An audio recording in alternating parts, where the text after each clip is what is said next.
Good morning, boys and girls. Today I'm going to show you how to use some clay hand building strategies to make a really awesome clay dragon. So, the first thing you need to do before you start actually even getting any clay is thinking about the personality of your dragon. Now, on my sketch sheet here, I wrote that my dragon would have kind of a sweet and kind personality. So I was thinking more like a dragon that might be in a sweet fairy tale, so not a fierce and, dangerous dragon, but a sweet and kind of goofy one. Here's kind of a sneak peek of the one that I have that's finished, okay? So it's silly, right? That's one direction you could take it. You could make it look a little more fierce or something like that, okay? So once you've decided the personality, I want you to think about how you can change or what kind of elements of art you want to use to help show that personality. For example, typically it's rounded shapes and lines are seen as sort of sweeter and kinder, and sharp and jagged lines and shapes would be for a fierce dragon. The same would go for form. Forms are three-dimensional. So if you, with my sort of sweet dragon, I used a rounded body. In fact, it's a pinch pot to make the dragon's body. And for the fierce dragon, it's kind of long and skinnier. Okay? After you've decided the personality and how you can change the elements to show that personality, you're going to make a very quick sketch. It does not have to be every detail of your dragon, but just the basics of some of those forms that you're going to use. Okay, from there, you're going to decide if you're going to start with a pinch pot or more of a coil for your dragon. Now, I'm saying coil, but this would be a really big coil. So I'm going to show you how you would do either one of those things. Okay, either way, you're going to start with a chunk of clay, an amount of clay that I will have for you. The best way that this works is if I just have a bunch that are already kind of cut and you can get the amount that you need. So let's say I'm going to start with the pinch pot style. All of you in here have made a pinch pot before, but I'm going to give you the basics of it. You take this, you're going to smack it between your hands, roll it between your hands, and squeeze it like you're packing a snowball. I do not like this strategy where you're rolling it on the table. It tends to dry it out. Okay, so now I have a ball of clay, and I'm going to take my thumb, do thumbs up, thumbs down, and I push into the center of this clay. I want to go all the way down, but not through it. And then I start pinching. Remember, you want your fingers really flat together, and you're pinching like this, not like this. Okay, like this. And I pinch and turn, pinch and turn. So you're not actually making a bowl right now. You're making the body of the dragon. So here I have a body or a small pinch pot, and I can turn that over, and here I'm going to set it on its side. This would actually be like the back of the dragon, and here's where kind of the feet would be. Okay, so there's the beginning of that.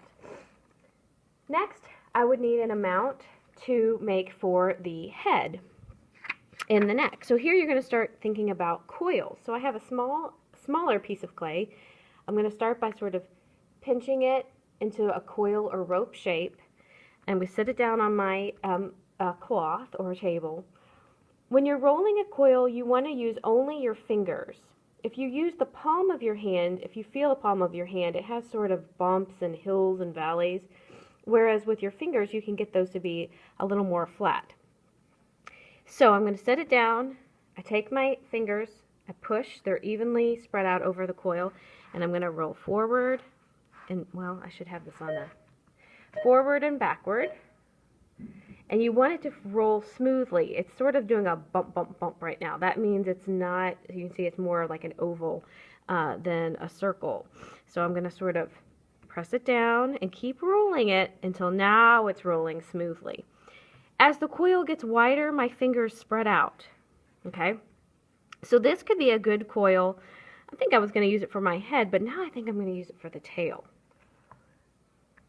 Now, to attach 2 pieces of clay, remember you need to score and slip. Scoring is where you sort of scratch up the surface of the clay, creating a texture, that's an element of art, into the surface of the clay. And then I use my sponge that has slip on it. Slip is that mixture of clay and water that can be used as a glue or like kind of lotion for clay. And then I'm going to kind of connect it with my thumb by blending it in. This is a long tail for my dragon. I think I might make it a bit shorter. There we go. Okay, so I have a beginning started. Now, I would do the same thing, but probably make it much thicker for the head. So I'm going to start with an amount of clay, roll it. So now I want to keep this pretty thick because it's the head of the dragon.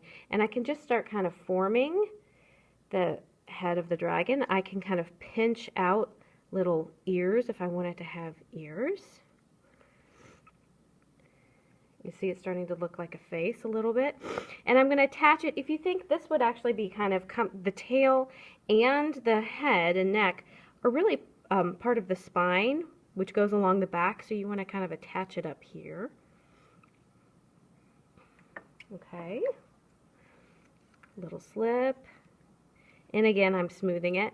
Now, of course, I'm going very fast, boys and girls, so you will take your time and make this a lot more smooth and even.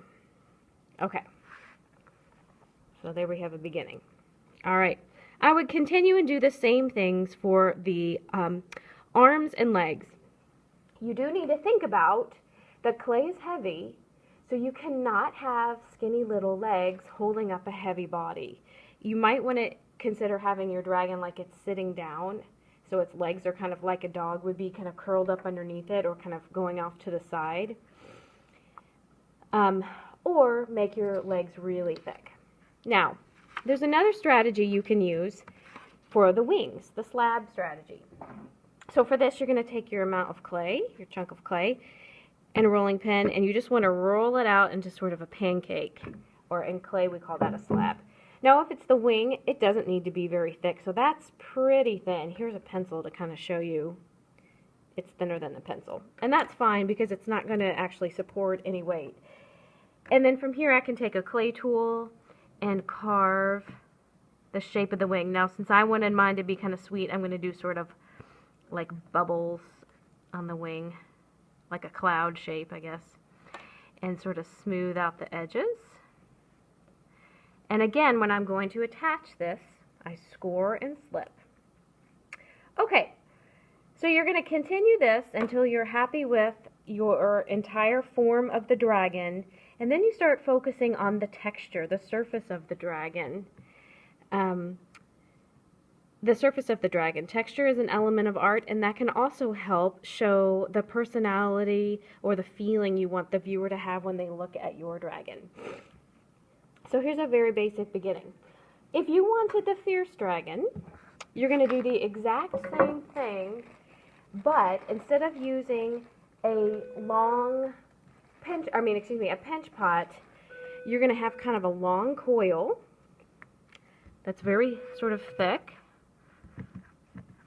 Or you can start with a pinch pot, so something like that.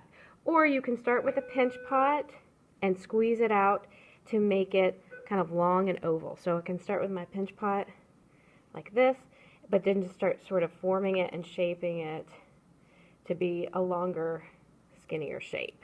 Okay? All right, boys and girls, we'll start with a sketch.